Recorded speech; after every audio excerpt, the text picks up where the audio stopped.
Hello, everyone, and welcome to this week's episode of This Could Get Weird. I am Adam Stone. All right, this is, I guess you could say take two of a podcast I did a couple of weeks ago with a good friend of mine, Cale Epperson. We did a doubleheader for my show and his show, and, well, you know how technology can be. It just messes up when you don't need it to mess up. And, well, yeah, this is going to be, like I said, take two. He managed to save his end because what we did was, we had the microphone set up and we were recording into Audacity as it, plays, and, it, instead of recording through the microphones, the damn thing recorded right from the laptop. And somehow, some way, he managed to save his end. My end sounded terrible. So this is going to be round two, and, I'm going to welcome again my guest, Cale Epperson. He's a paranormal researcher. He's a Mustang enthusiast. He loves himself some Knight Rider, and he's a man of many hats. And now he is a podcaster. And let's welcome to the show, reaching beyond the borders into the unknown from PIO, Mr. Cale Epperson. How you doing, Cale? Oh, doing great. How's it going? Oh, I'm fantastic, considering we had our little faux pas last time. Oh, yeah. Yeah, it was a pretty decent show, too, but for some reason, it just didn't want to record right. Yeah, I was lucky was able to save ours. I had to tweak the beginning, but it sounded like we were talking in a soda can. Yeah. But I think it turned out pretty good. It sounded great. I mean, compared to mine, because I listened back through mine, and I was like, oh my God, this is terrible. I can't do it. Yeah, I kept listening through it and going, this is such a good podcast. I really don't want to trash it. So I was lucky enough to save it because we had some good information during that podcast. Oh, yeah, it was full of, yeah, if you go over to his page on YouTube, look up PIO under Ototaz. Ototaz. And you'll hear the episode, and it sounds great, considering it was recorded off a damn laptop, because you can hear all the clicking and all the fan on it going, but you managed to salvage it somehow, which kudos to you. I probably couldn't have done it. But it was, yeah, I mean, we got a lot of information out, but like the episode for This Could Get Weird, just, I'm just a stickler for sound, and if it doesn't sound perfect, I'm not gonna even let it out there. But it somehow, some way, you managed to save yours, so, hats off to you for that. Yeah, with my podcast, I just started. I only got about 4 episodes out, and, when you listen to it, it's obvious. It's amateur. It's me just starting off. Uh-huh. But I'm getting some pretty good hits, and I noticed on Facebook you're getting a lot of hits now. Yeah, because of you, because you've been putting my name out there. I mean, in one day, I had over 40 or 50 likes on my Facebook page alone. And I was just like, holy crap, where's all this coming from? And later found out you were posting my stuff out there, and I was like, oh, well, thanks, I didn't get you nothing. But it was cool. I mean, we're getting our name out there like you're getting your name out there. And I mean, that's what podcasting is all about. You don't have anybody regulating you, nobody telling you what to do. It's just you on your own doing what you feel is right, what you want to talk about is right, and it's easy. It is easy. Now, some people say, yeah, you can just open up your laptop and start recording. I don't recommend that because it doesn't sound the greatest, and like I said, I'm a stickler for sound, but you can record on anything. You record on your phone, because you did a episode with, was it Harlan Bell? Harlan Bell, live at his shop. And that sounded fantastic. That was all done on your cell phone? All from the cell phone, from an app. Wow. That right there just goes to show you, yeah, anybody can do this. Anybody can do this. And I find it as a challenge for me. I'm not a very good speaker anyway, and I do slur my words a bit, and, it's just being an Okie and accent, and, I enjoy it. I know with my podcast, I'm really trying to get out there and educate people in the paranormal field. Right. A lot of people... when we did ours, it was equipment on a budget. Mm-hmm. I mean, I would have died to find anything remotely close to listen to and learn from. Yeah. I mean, it's just... Well, today's day and age, you can do things like that. And if we had that, several years ago, yeah, that would have been a great, wealth of information. And that's just it. You know, you go out there and you put information out there of what you've learned, or just, it doesn't even have to be about any specific subject. You can just open up any type of recording device and just start talking. And everybody in their own way is a kind of a content generator. And it might not be interesting to this group of people, but some people over here might think, oh, that's, I identify with that, or, that's hilarious. I love hearing about this type of weird stuff that these people are talking about. It can be anything, or, we're over here telling jokes with each other. It's just little things like that, that's what I find fascinating about podcasting. And it's easy. You put it out there yourself, and you set your own pace, and nobody else is telling you, no, you can't say this, you can't do that, you have to talk about this. You can just talk about whatever the hell is on your mind. And that's what I like about podcasting. And what's cool with my channel, I leave it open for the scientific and the spiritual side of it. There's a lot of different paranormal groups out there, and depending what they, are into, if they're more on the scientific side, I want to make sure I have that information available for them. Exactly. If they're on the spiritual side, I want to make sure they have that available as well. Exactly. Harlem Bell's podcast, it just spiked. So far, it's got like about 47 views, which is like, wow. And all that was done live on a cell phone in their shop. But that's information, if you're on a spiritual team, that's what they're looking for. They want to know about herbs. They want to know about oils and holy water, using abilities and stuff like that. Well, even like healing stones or anything like that. Or at one point he was using the bowl with the singing bowl. Singing bowl. And I thought that was interesting because I never thought about using that for ITC. Yeah. And people, in a spiritual level, that can be used for ITC because that frequency that it causes, you could be used to get pretty good EVPs off of. Exactly. And of course, our podcast, we stayed scientific with it, yeah. And people want to know about the equipment, how to get equipment on a budget. We talked about the obelisks and the spirit boxes. Speaking of spirit boxes, we're kind of rest in peace for old Frank. Yep, Frank Sumption. He was pretty much the godfather of the spirit box. The man made, I would say, like over 181 of these. I think it's what they said online. Frank Sumption, he pretty much started the wave of the ghost box. And it started out with him just messing with transistors and whatnot and created a box. Now, it's funny, though, because originally it wasn't meant for ITC as far as, it was not for like ITC, but for like for the paranormal side of it, for ghosts. He originally did it to contact aliens. And people started using it for, the talking one-on-one with spirits. Because at one point, because when he started it up, it's a little silly, but I mean, the guy, he was a sweet guy according to everybody, and he, I'm reading the article on here. So, although the Colorado resident did not seek out celebrity for his invention, the Purple Princess, a moniker he picked up after communicating with spirits who told him he was a female alien from Pleiades. That's kind of how it all started out. He was trying to, contact aliens, and they told him that he was a princess from Pleiades. I'm not making fun of the guy. It's a little funny sounding, but, to him, it was the real deal. And, like, all of the Frank's boxes, as they were called, he essentially gave them out. And the thing is, he never really made a dime off of these things. And the sad part is, he passed away pretty destitute. He had a heart attack because he was feeling sick, and he called his wife up, and they went right to the hospital, and next thing you know, he was gone, just like that.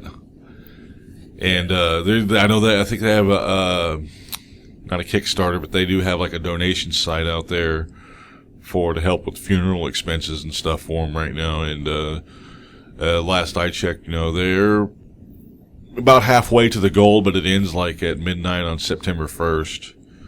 So, if anybody can, just donate what you can, help the guy's family out so they can help have a decent funeral service for the guy. But he's known throughout the paranormal field, and it hit the community pretty hard. It did, because with the PSB 7s and the Shack Hacks and all that, that came from him.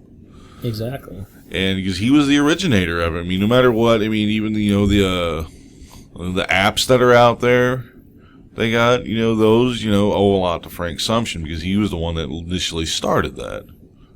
And I kind of recommend, and hopefully the paranormal investigators and ghost hunters and even the thrill seekers and assumers, if you're listening to this, don't try to contact Frank. No, don't.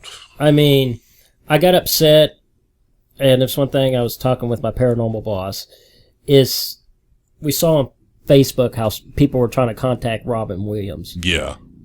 Guys, gals, let them rest in peace. Please do, because be respectful.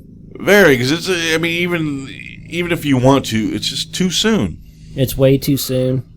And just it doesn't help his family at all if you're trying to contact him. You say, quote unquote, you do contact him, and you're just sending all types of crap to their family, saying, "Oh, I contacted Frank." That doesn't help them. No, it doesn't. They want to have a mourning process right now, a regular mourning process, and they don't want everybody to just inundate them with their damn sound files. I talked to Frank. No, you didn't talk to Frank. Leave Frank alone.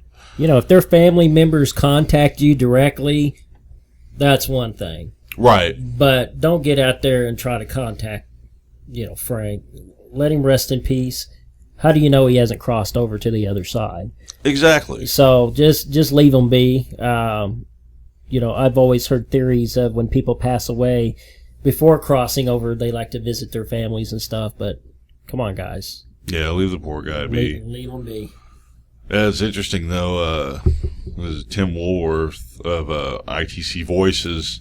He had like an interesting profile on Frank Sumption, and he had like audio from April before he passed away many months back.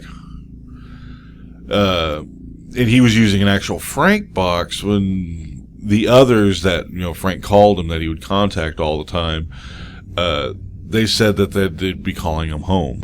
This is back in April. Mm-hmm. So I don't know what that means. Take it for what it is. Use your own judgment on that. But I heard the audio, and it's kind of interesting because they say Frank's name twice, and they basically kind of make out, they're bringing him home, or something like that. And a couple of months later, the man's gone. Take that for what it's worth. But then again, it could be anything. But, he was, a major part of the field, even though he didn't make a single dime off it like many others, have put out devices and whatnot just to, make a penny off of things. And it's amazing with most discoveries, like you said, he was trying to use the Frank's box to contact aliens, but his discovery turned into talking with ghosts. Yeah. And a lot of discoveries happen that way. They may be trying to discover one thing and discover something else by accident, and that's where it boils down in the scientific field. It just happens. It just happens. You know that's what, right. Frank? Prayers to you, bro. Yeah. Rest in power. Rest in peace. No, but he's like, the innovations like that in this field is kind of what we need to advance, because it's like a seed. You start off with that, and that could grow to something else later on in the field. Exactly. And, he's the one that pretty much started that, and it's, amazing. If you think about it, how, one little thing leads to another, and it's all about, synchronicity. Or, not necessarily synchronicity, but, can't think of the word. It's like, having a pebble in the lake. Yeah. That effect. Kind of like the chaos effect, a butterfly flaps their wings in Central Park, and in Japan you get rain instead of sunshine, as our good friend Dr. Ian Malcolm said in Jurassic Park. But he started the wave. Exactly. And thank you for that. Thank you very much for that, because without forward thinking like that, as far as this field is concerned, we're doomed to just be stuck in a circle, stuck in a rut. And now we're going to be branching out, because who knows what we're going to have 20, 30 years from now as far as information like that. Yeah, to those of you listening right now, you might hear a little bit of background noise. We're doing this on a Wednesday, and every Wednesday, I guess they decide to do their damn lawn mowing and grounds maintenance. So you might hear the occasional lawnmower or weed eater blow by. So just ignore that. But another interesting story is. I think this was posted a couple of weeks ago. It was on, I'm getting this off the Huffington Post. Possessed Americans hospitalized in Mexico. The superstition, the controversy, and the truth behind it. Now, I want to get your take on this. It says, Alexander Huerta, a 22-year-old American orphan living in southwest Mexico, was hosting a session on the Ouija board with her brother Sergio, 23, and 18-year-old cousin Fernando Juarez. In the, okay, I'm going to butcher this, Tepoztlán village in San Juan. All was fine until Alexander suddenly went berserk, thrashing and growling like a wild beast. Sergio and Fernando soon followed up as they began exhibiting deafness, blindness, and hallucinations. Obviously, the paramedics were called in, who drove them to a nearby hospital. The patients were restrained and loaded with high dose of anti-stress meds, painkillers, and eye drops for the blindness. The medication showed positive signs, and the symptoms started to wear off. Interesting, huh? I mean, that in itself right there, a bunch of kids messing with a Ouija board, of course, is going to bring up, all that negativity on the Ouija board. And I've heard mixed stories on the Ouija board. Oh, yeah. And the thing started out as a board game. It's all it is, just a fun parlor game, a kid's game. A kid's game. You can literally pick it up at a Toys R Us. It's a Toys R Us game. And, and ever since it started with, The Exorcist. The whole thing with her playing with a Ouija board and contacting Captain Howdy. And turns out to be the devil, and right then and there, everybody's like, holy crap, Ouija boards, don't frick with them. And that stigma started from there, and of course, situations like this in present day where kids are messing around with them, and, and I've heard, on one end, people say, oh, they're fine, and then on the other end of the spectrum, don't mess with them, you don't know what you're doing. Well, the same could almost be said with, like, the spirit boxes and the ovuluses. Yeah, it's no different. No, it's like a modern-day Ouija board in itself, because it's, one-on-one, real-time communication. So, I mean, with that being said, because I've heard from people, well, the Bible says don't talk to spirits. Okay. Now, if you subscribe to that form of thinking, okay. But, those that don't, it kind of messes with our field to where, because like instantly that train of thought is, it's demonic, leave it alone. Yes. Don't do any of that crap, because it's, you're going to get yourself in a world of hurt. You can get yourself in a world of hurt walking down the street. But, that's, just thinking on a different level. They're talking about on the spiritual level. Yeah. And I always tell people when they listen to like my podcast, keep an open mind. Right. We have to respect everybody's religious beliefs, and everybody's religious beliefs are different. Most of the time in Christianity, it's like that, though. It's either good or bad, dark or light. It's either good or evil. And it all boils down to your interpretation. Paganism is totally different. They don't see anything wrong with speaking with spirits and communicating with the dead. It all boils down to culture and your belief. Exactly. And, a lot of people are going to shoot you down if, you have it. Because like on the scientific end, because like EVP is essentially the foundation of as far as evidence is concerned. Yes. Because that's almost the undeniable thing. It was like, it was explained to us, the way you look at EVPs is, it's a 3D area you're looking at. And if you're looking at a camera or a picture, it's just, one tunnel vision. You don't have everything else that's going on around there. But with EVP, you pick that up in whatever wavelength it's on, which, there are a few out there that are pretty doggone close to discovering that wavelength. Well, for us, on a scientific level, we're not summoning spirits. We're not calling spirits to come to us. You're basically, that's what you're doing with a Ouija board. You're trying to summon spirits. Yeah.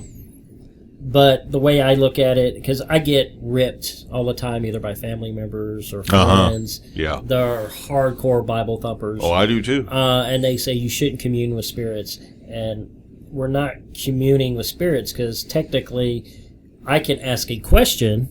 Can you tell me what your name is? Can you say my name is and give me an answer? We can't hear a response back until later when we play it back. It's a little different when you're using a Ouija board. You're getting immediate answers. And I guess with the Ovilus, it would be something similar. But, again, we're not trying to bash religious beliefs. Like I said, we always try to keep an open mind. But I've been on a lot of investigations, and I'm sure somebody would say, well, it's just the devil just trying to make it look like it's a good spirit because the devil could make himself look like an angel of light. Yeah. And you're just being fooled. Well, it's a good possibility. But how do we know these are even ghosts and spirits? They may not be. How do we know we're not, reaching another dimension? How do we know we're not communicating with somebody in the past and there's a ripple in time? Exactly. You know what I'm saying? If you look back at religion, any religion, the paranormal affects it one way or another. Everything in the paranormal field gets wrapped around religion, and the reason being with religion, they're trying to explain the paranormal. Mm-hmm. And how do you explain it? You have to put a supernatural twist on it. Right. Because you don't know how to explain it. So if something happens, for say, if you're in a country and maybe you believe in a deity and you believe, well, my crops aren't coming in, yes, it's probably because of the drought, but you're going to feel like, well, we've done something wrong. Yeah, it's like a peace of mind. Yeah, the spirits are getting onto us because we messed up, so maybe we need to make sacrifices, maybe we need to pray more, maybe we need to do this, do that. That's gone on for centuries. And it's gone on for centuries, and they're just trying to explain the supernatural, and weird things happen. And, I mean, we've been on investigations, and stuff will happen, and you get that disembodied voice, and you're like, whoa. Yeah. Where did that come from? Exactly. You don't know how to explain it. And, yeah, back in those days, that was the easiest way, too. It was something to fall back on. Was just like, well, God must be telling me something, or the devil's telling me something. Just keep it as simple as possible. Now, today's standards, as far as, like, branching out, I'm not saying, we're saying we're not downing religion. It's okay to have beliefs, but also to have just an open mind. And one thing to think of, too, is there are priests and pastors in the Christian community that are in the paranormal field. Oh, yeah, there are a ton of them. Robert Hall is a priest down in Texas. He works with Woodlands Paranormal. Great guy. Very holy person. He's been on television, radio, and, he's in the paranormal field. Jack Howell, which is from Pros Paranormal here in Oklahoma. Yeah. He is a reverend. He's a priest or a pastor. And he loves the scientific tech side of things. Oh, yeah. He takes on demonic cases. So, like Reverend Harlem Bell. He's a priest and a pastor, even though his is more kind of mixed with different religious beliefs, but he's a doctorate reverend. He's a certified priest. And yeah, his end is usually kind of lean towards the spiritual side as well. But he doesn't down anybody for the scientific end of it. No. No, because like in this field, you got to use every means you can in order to gather data or evidence that either prove or disprove otherwise. And there are negative spirits out there. Oh yeah, it doesn't mean they're demonic. No, but you may have a home that has negative energy in there, and you have to cleanse it. You need to purge it, and like exorcisms. People freak out. Well, exorcisms. What's the meaning of exorcism? It's the removal of something. Yeah. So you're removing that negative energy out of the home by cleansing it, and then they come back and bless the home with positive energy. And guess what? That's all religions. Yep. I've been on a lot of ghost hunts with the different religious beliefs, and they pretty much do the same thing. Cleansings, blessings, positive and negative energy. Yeah. But on that flip side, though, I've heard that a lot of times those cleansings and blessings, do tend to backfire. If you don't do it right. Right. But even if you do, though, I mean, I've heard, in a lot of cases where it just amped things up, and you got to come back and re-cleanse it again. Yeah, because they may have missed something. Yeah. One thing, when I had Harlan Bell as my guest, one thing he mentioned is if his mindset is not in a positive sense, he won't do a cleansing and a blessing because it ain't going to do any good, because he has to use his energy along with other positive energy to flush out whatever's in the home. Yeah, it makes it harder to put the intent out there. Yeah, if you got negative emotion, you're just if your mindset ain't right, if you're thinking about the that parking bill or the just skip my mind. If you're thinking about dog surgery or that parking ticket you got, those little things that are just plaguing in the back of your mind. If you don't clear all that out, it's not going to have the same effect. Exactly. As long as you're, keeping that, it's in the field it's called intent, where you're putting out, your intentions. And if your intentions is smudged in any way whatsoever, if there's like a little black mark in there, it's not going to look right. Like if you're cleaning a window, and there's that one little streak, you forget about, that's not a clean window. Well, if you're OCD. Yeah, one thing when it comes down with like Ouija boards or any item, I've done a lot of research and especially on cases with putting energy into something that it doesn't belong.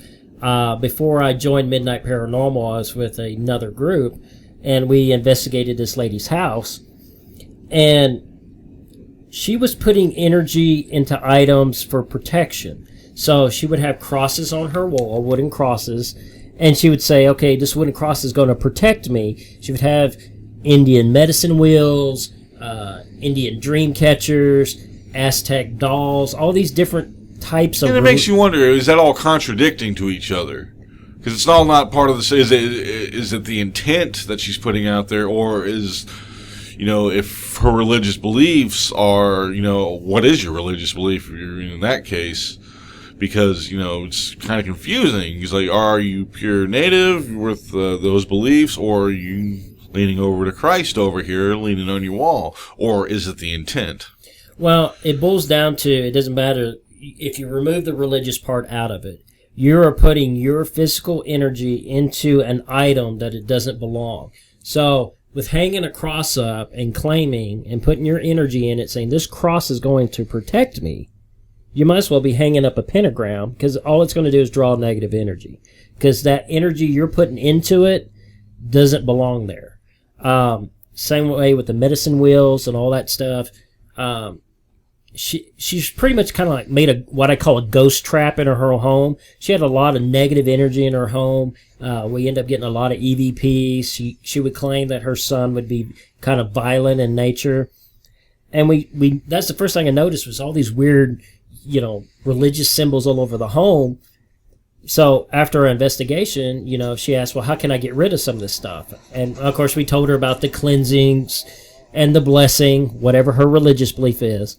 But I mentioned to her, take these items out. put them out in your car or stick them somewhere out of the home. Give it about 2 weeks.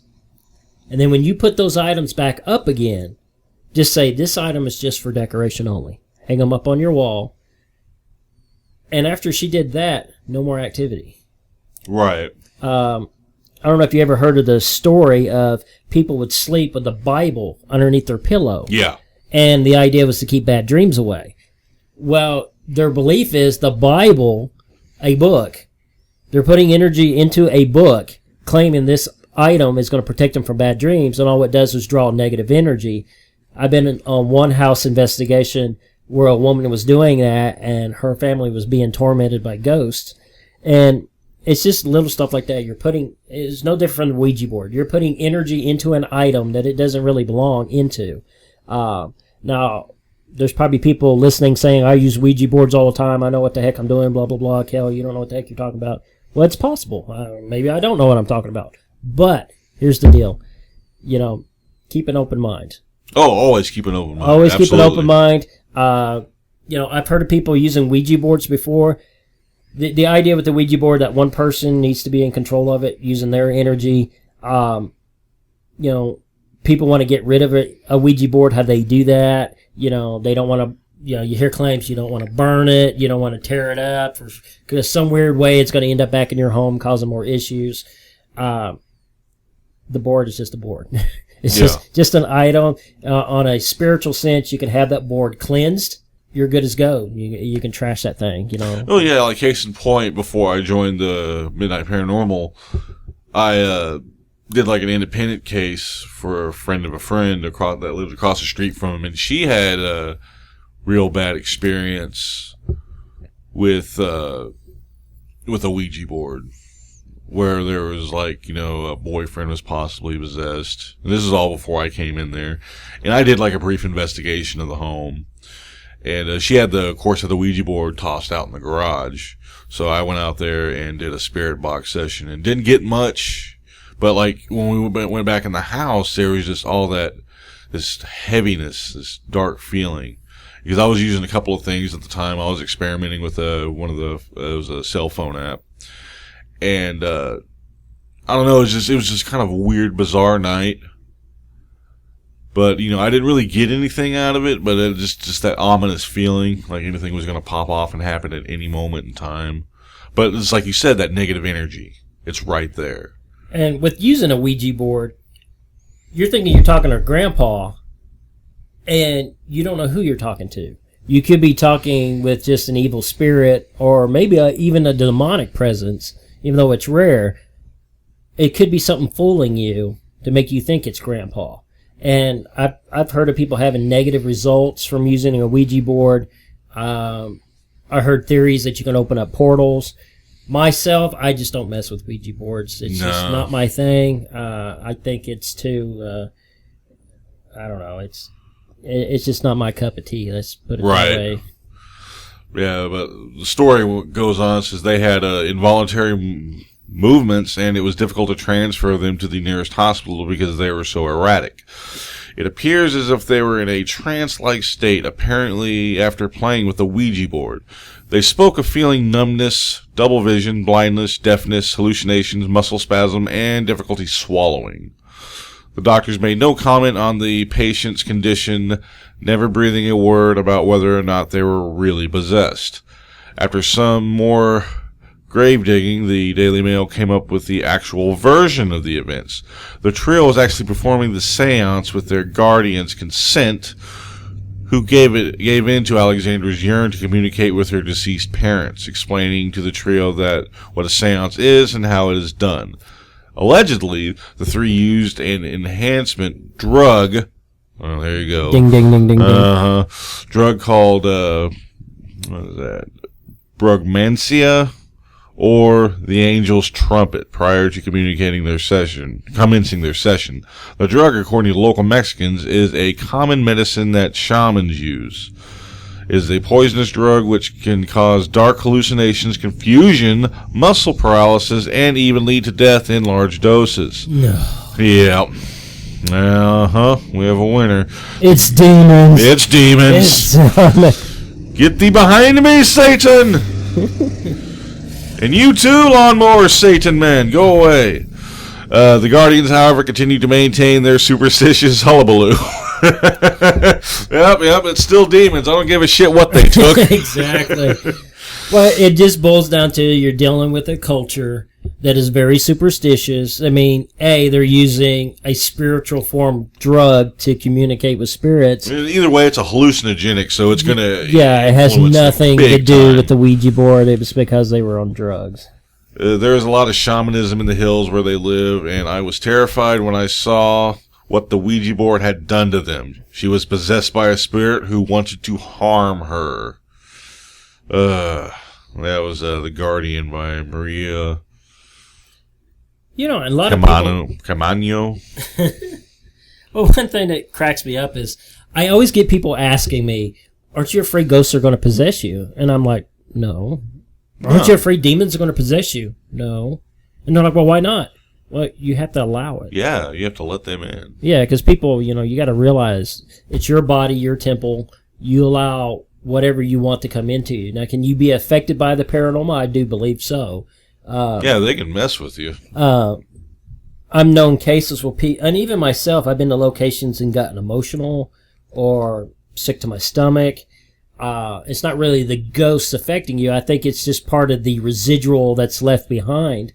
I've seen people cry and they don't know why they're crying. And I think it's just because of it's something residual. It's that energy in the air and they're just tuning into it. Are they being possessed? No, they're not being possessed. Yeah, you're just tuning into that energy at that moment in time that they were feeling. It's like, case in point, it was one of the Ghost Adventures episodes. It was that Trans-Allegheny Lunatic Asylum. And it was in the area where they would do the old school lobotomies, where they would take the ice pick, put it in the corner of the eye, and tap it with a hammer right into your brain and turn you into a freaking vegetable. And he had a moment where he stopped and his eye started hurting. And that just happened to be in the area where they were doing the lobotomies. Now, I don't think it was a spirit doing that to him. I think he was probably picking up a lot of that residual energy. Hey, guess what tomorrow is? International Ghostbusters Day. International Ghostbusters Day, folks. Yes. 30-year anniversary is, they hit theaters Friday. Yeah, they're re-releasing it. That's going to be freaking awesome. Oh, it's going to be great. And remember to wear my Ghostbuster shirt tomorrow. Yeah, me too. I'm going to have to wear it under my work shirt. Yeah, I have to wear it underneath my uniform. Because it's going to be, it was 30 years. That was my first obsession as a kid. Mm-hmm. Because I remember, when the cartoon came out a year or two later, they had the toys and that Christmas. And people don't realize that the cartoons tie in. It sounds stupid. You get a lot of movies, and then they have the cartoon afterwards, and it has nothing to do with the movies whatsoever. But with the Ghostbuster animated series, it all ties into the movies. One of their episodes, I think it was Citizen Ghost, and I may be wrong, but it was an episode where they were talking about, the fight after Gozer, and they took their old uniforms off that had all the marshmallow crud and the ectoplasm on it, and Peter was supposed to trash the uniforms and burn them, and he forgot. Yeah. And put it by the containment unit. The containment unit leaked, animated the suits, and they were fighting their evil doubles. But yeah, all that ties back in with the original series. They even explained how Slimer came along. Yeah. And they in Ghostbusters 2, Slimer is part of the firehouse, just like the animated series. Yep. There's little tie-ins like that. But I love that cartoon because I remember the firehouse. I got that firehouse, and I wanted it up to play with so bad. My mom was just, bless her heart, she was too tired. She just wanted to, go to sleep after opening up presents. So I said, all right, you go right to sleep, and I put that sucker together myself. It was 5 years old, and the only problem with it was one of the corners was kind of bowed out. Oh, yeah. But, I was a kid. What did I know? But, yeah, I put that son of a bitch together. I put, the stickers on there. And it was cool because you could dump the slime in at the top. Yeah. And it would leak through all the floors. And that was a cool-looking firehouse, too. Because it had its own levels. The floors were, looked like wood floors. You had, like, a bedroom. And it came with a containment unit. You could stuff, ghosts in. And it was the coolest damn thing ever. And plus, you could fit the Ecto-1 in there perfectly. All that stuff's expensive now. Oh, God, yes. Oh, my gosh. Get on eBay, folks, and try to go buy Ghostbuster toys. It'll blow your mind. There's a toy store around here.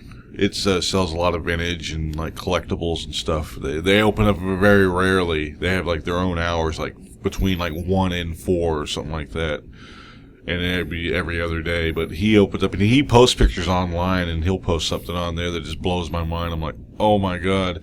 And in the back of my mind, I'm like, I want to get that. But, reality, it's just like, no, I better not go get it. Now, your co-host, he's a big collector, isn't he? Yes and no. He's more of a spontaneous buyer. He'll buy something or get ready for something, and he'll get that buyer's remorse. Yeah. Why did I buy this? Oh. And it's Wonder Woman. No, but it was like my roommates. Yeah, they got a lot of cool stuff. They just brought like a whole bunch of stuff back. Did you see all like the Speed Racer stuff? What I was looking at, I was like, whoa. Yeah, that's Speed Racer. So he's got the Mach 5 and the all the little figurines. He's missing Trixie, but he's got Pop Racer. Love Pop Racer. I'm a card-carrying member of the Moaners and Groaners Club, so start getting ready to moan and groan. No, but it's just things like that. But yeah, Ghostbuster Day, man. It sucks, though, because if they ever do make a movie, it's going to be without Harold Ramis, for sure. Yeah. Because they've been talking about it for years, and Bill Murray's been on and off, and just kind of off. And, they've been getting a script together. They've been, trying to get Ivan Reitman to do it. But, like, recently they were saying that the guy who did the, that Bridesmaid movie and a couple other movies and stuff, he was kind of attached to making, like, I don't know if it's like a spinoff or a sequel or something, but he was going to do, like, an all-female cast. And I was, part of me is like, okay, go for it. But at the same time, it's like, it's not going to be the same. You know what's creepy? I was on YouTube watching some of the old animated Ghostbusters, and there is an episode where Spangler was a ghost. Oh, wow. And I vaguely remember that. Yeah, and I discovered it. It just, once I heard about the death, I thought, wow, I'm going to go back and watch some of this old Ghostbuster stuff. And I saw that episode, and I was like, whoa. Woo. And then it got me thinking, it's like, if they redid the movie, did another movie as an add-on, Ghostbusters 3, they could still bring him back. Yeah. Because in the episodes, he became a ghost, and they brought him back. And they could do an episode where he's still a ghost. Now, I think Bill Murray, originally, he didn't want to be in it. He said he'd be a ghost. Yeah, they said that for him, yeah. Because Oscar, he was going to be a Ghostbuster at that age. So, we'll just have to wait. Yeah, hopefully they'll come up with something. Because like the way they were talking is like when the video game came out, because it was written by, the core story was written by Dan Aykroyd and Harold Ramis. Mm-hmm. And like during the making of on there, he talked about, this is pretty much the sequel you all wanted to see. And in a lot of ways it is. Yeah. Because the whole cast is back. Everybody except for Rick Moranis. And everybody kind of hated on him for not wanting to come back for it. But people got to realize he has left the spotlight altogether. He does not do movies at all because he's raised his kids because his wife passed away. And it was just him. So he decided, to step away from that. And, kudos to him. Yeah. For stepping away. But they did, have an ode to him because they got a desk. His desk is right there. It says Louis Tully on there. It says out sick. So they, kind of had that off to the side. But Annie Potts came back. And, everybody was back. Of course, Sigourney Weaver wasn't in it.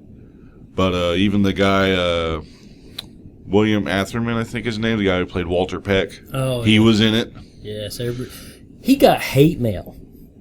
Oh, really? Yeah, I think I read something online where he would get hate mail because people just hated him because of that movie. Yeah. Because of just the character. Yeah. He played the part so well that people were just disgusted at him. Throughout that time period, he was always in movies where he was playing that asshole character. Mm-hmm. Because, like, he was in Real Genius. He was the asshole professor of that laser department, who had his own TV show, real arrogant. He was doing it all for just a fat government contract, just to use these kids' mind, just to create this weapon of death they didn't even know that they were making. And but he played that character really well too. But he's always been like a great character actor. Yeah, when I watched Ghostbusters 2 not too long ago, the scene where Sigourney Weaver is in with Ramus, and they got the kid and the family in the background, yeah, scientific thing, checking out people's emotions and stuff. Yeah. And he's got this device where he's trying to read their emotions. Have you looked at the device to see what kind of device it is? It's the brick, the old style gauze meter. Holy shit! Listen to it go off; it makes that weird noise. And I'm like, oh my gosh, that's an actual tool that we use for ghost hunting. Even though he's using it, to pick up people's emotions, but it's actually an old school gauze meter that we use on investigations. Oh, and, wow. I didn't pay that much attention, and I noticed he had a device. I'm like, I wonder what kind of device that is, because it's just a square little box. And I finally looked up close to it, and it's like, it's just a basic gray gauze meter. Wow. And that's why it's making all those weird, the high-pitched noise. Yeah. And the noise is what tripped it off for me. It's like, that sounds like my gauze meter. Yeah. And that's what it is. It's just a basic gauze meter to make all that. It was great. That is too cool. And that's one thing I liked about Ghostbusters when they first brought it out. It was supposed to be a comedian movie, a comic type thing. And but they used stuff from Parapsychology. The guy that played Ray. Dan Aykroyd. Dan Aykroyd. He's big into parapsychology. Oh, yeah. That, because he always followed, the teachings of, Hans Holzer is one of his major influences. But he's also into, UFOs really big. Because, on Netflix, they have, a documentary with him on there where he's talking about, Palladians and UFO sightings and talking about, all these facts. For everything from Area 51 and all that, but he's also, he's been known to talk about, the Hans Holzers and all that of the field and how that influenced Ghostbusters. Because in the movie, if you listen, it's a lot of stuff that we talk about. Well, yeah, and all that was in the 80s. And I recommend for people, I like to go back and look at TV shows and stuff like Unsolved Mysteries. Yeah. All those old school ghost hunter shows. They're not really ghost hunter shows. They're just mystery shows. Yeah, they just dealt with just paranormal stuff. Yeah, just different. And a lot of it, world. if you watch it, them do their investigation with the old school equipment. And a lot of it's stuff to detect the weather, old school gauze meters, the big old tape reels and stuff. But you'll learn so much. You do. From studying the past till now. And you're going to watch a lot of it and go, yeah, I know all that. But you get to see how it all started. If you're on the spiritual side, you get to see how they did it then. One episode I watched where they're feeling with their hands for energy changing, in which a lot of spiritualists do today. Yeah. The equipment they used back then, I recommend, if you get on YouTube or any other site on the internet, I'm sure it's out there somewhere. Look up all these old ghost hunter shows. Exactly. You'll be surprised at what you can learn. Yeah, between that and Sightings were my shows. Sightings, yes. I loved Sightings. I would just go gaga over that show every week and just watch it from top to bottom. And, that was my old paranormal fix. And I would watch anything. Aliens, Bigfoot, ghosts. It didn't matter. I was totally into the paranormal. And it's funny, though, I have family members that, I'm not going to name them out on the air, but, they claim they saw Bigfoot. Yeah. And people just gave them such a hard time, but I didn't. I'm like, If you said you saw Bigfoot, if you saw something, you saw something. You saw something. I completely believe you. I mean, and they were on a hunting trip.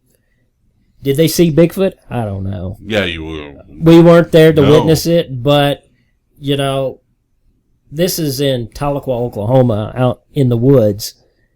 We don't have a lot of bears.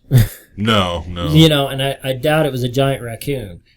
So if 6 foot tall raccoon? No. Yeah, if they claim they saw something, they saw something. You know, who's to dispute it? Right. You know, you weren't there. You didn't see it.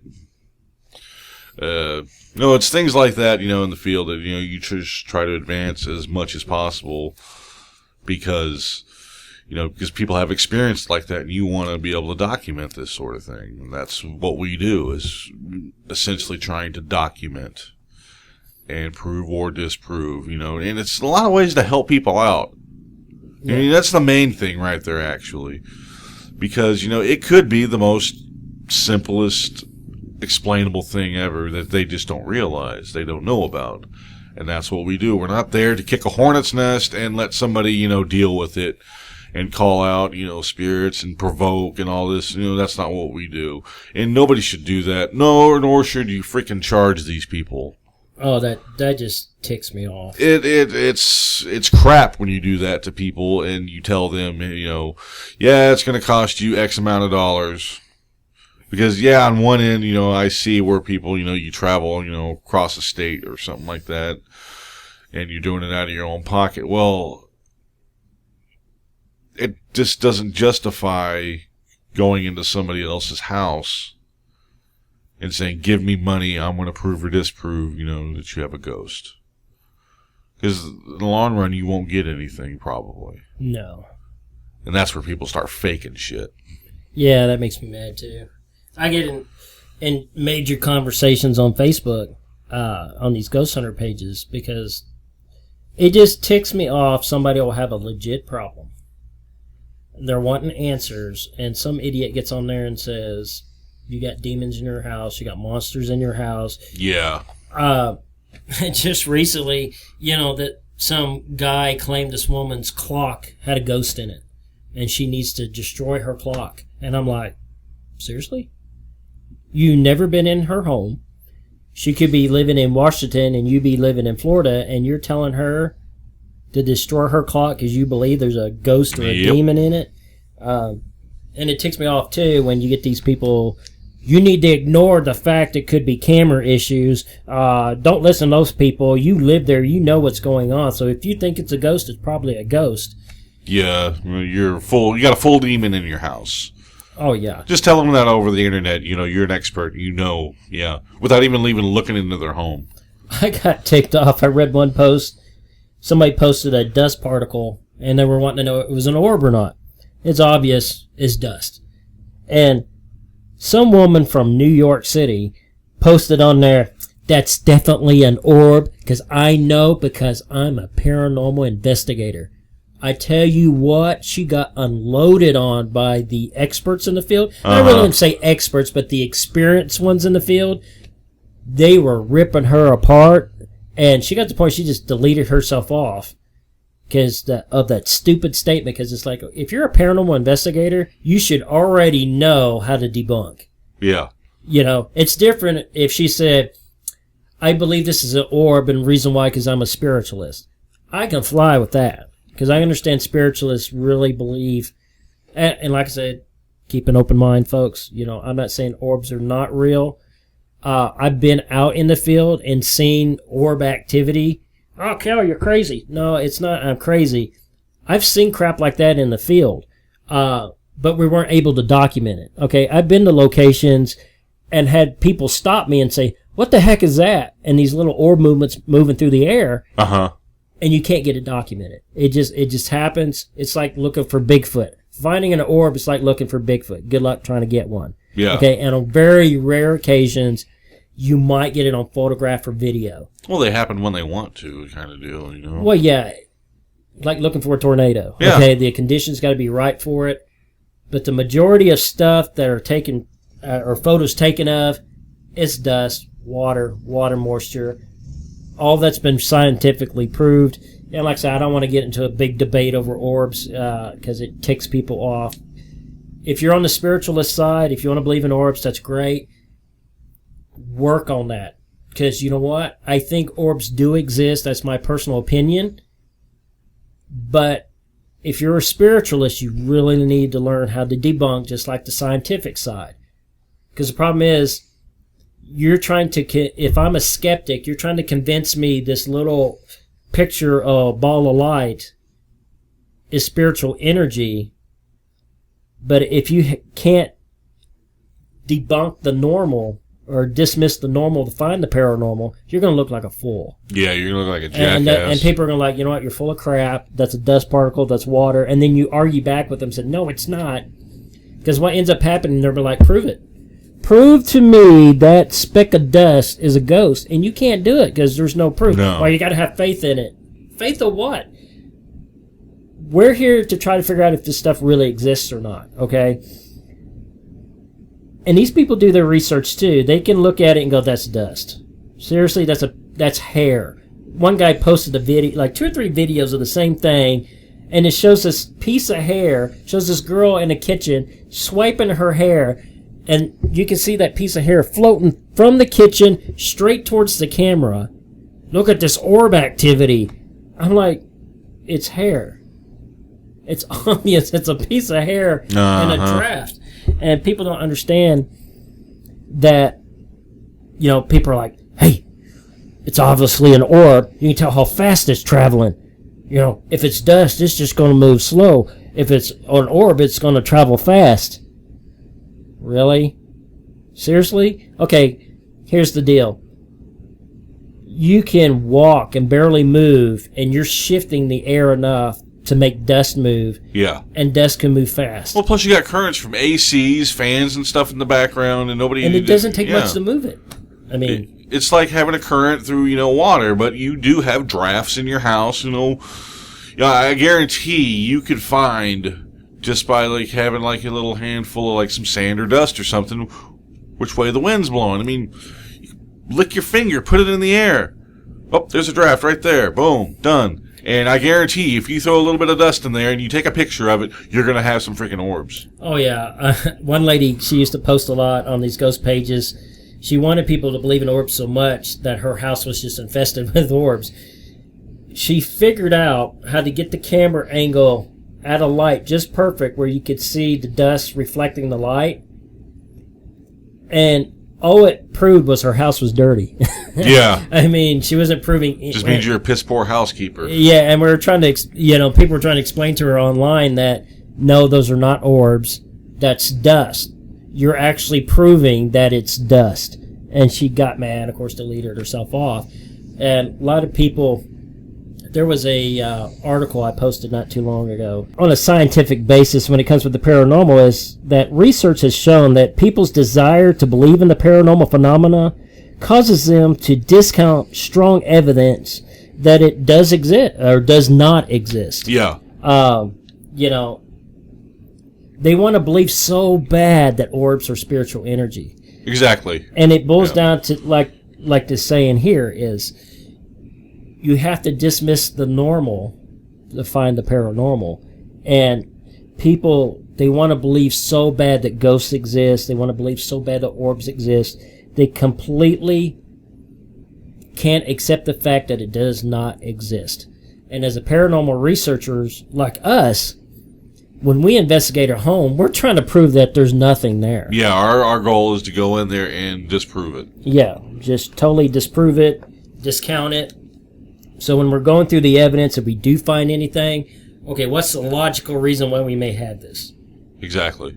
And if we can't come up with the logical reason, then it's paranormal. Photographs, for example, if we get a weird anomaly or something weird in the photograph, if we can't debunk it there in the field, we got professional photographers on our team says, hey, take a look at this. Could this be a camera glitch, user error? And they can look at it and say, yes, this is caused by this function of the camera. The shutter speed's too slow, it's too fast, your finger is in the way. Yep. It's happened to us plenty of times. And like EVPs, when I listen for EVPs, if I can't understand it, trash. Yeah, when in doubt, like I say, when in doubt, throw it out. Throw it out. Exactly. So, well, yeah, well, thanks for coming by this week, man. Appreciate getting it. This information out there like we always do. And if you can, look him up on YouTube under Odutaz. And give his page a like, PIO, Paranormal Investigations of Oklahoma, on Facebook. Now, I'm going to be out live at Parapalooza. Yeah. That'll be September 5th and 6th. So Yeah, check that out. Out in Guthrie, get on Midnight Paranormal's webpage. And the 5th, we're going out to a haunted farmhouse. Yeah. Quote, quote, haunted. Okay, technically we can't prove ghosts exist, but it's a haunted... We've had some interesting experiences. Let's say we had for activity out there. This is our Paranormal Research Center. We do get weird activity out there. We're going to have a campfire-style conference. We're going to sit around the campfire. It's going to be we're going to have a potluck-style dinner, so bring hot dogs, s'mores, stuff like that, because we're going to cook them over a campfire. Bring some chairs and stuff. And if you want to investigate the farmhouse, it's going to be like $5. But that's not too bad. The conference itself is free.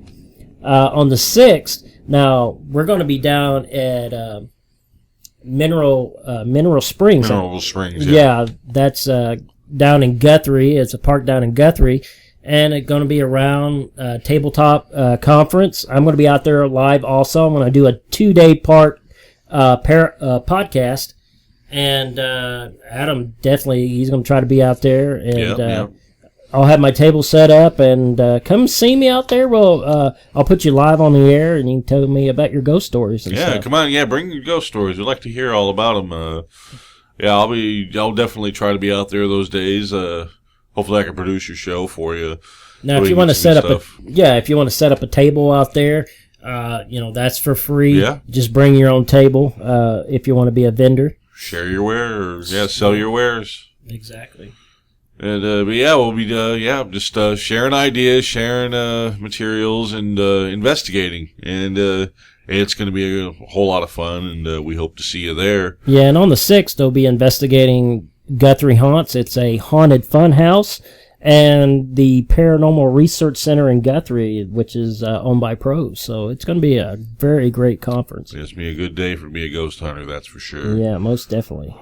Well, as always, thanks for listening, folks, and I want to thank my guest this week, Cale Epperson, for being on. Yeah, like I said, go give his pages a like and give him a listen. He's got some good information out there, and as always, give our page a like as well, because we're rising up there. And hit us up, send us an email, weirdpodcast@gmail.com.